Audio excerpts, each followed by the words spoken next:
Literasi 12 menit baca buku cerita.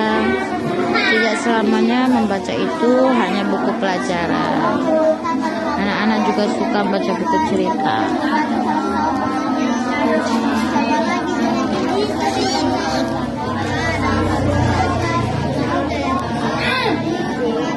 Dengan penuh gambar yang semakin tertarik siswa untuk membacanya.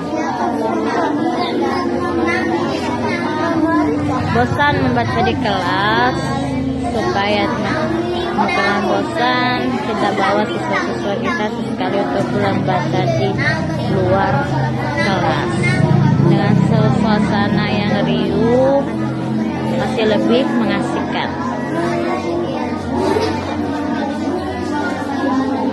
Dan ada yang tertidur, ada yang serius, ada yang tengkurap.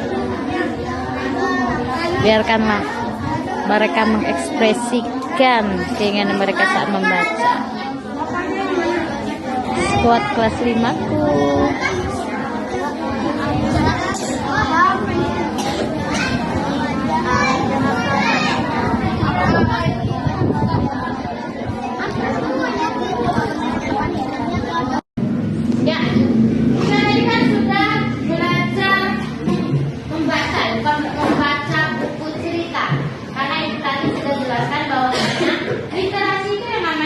Kalau numerasi itu berhitung, namun yang namanya literasi itu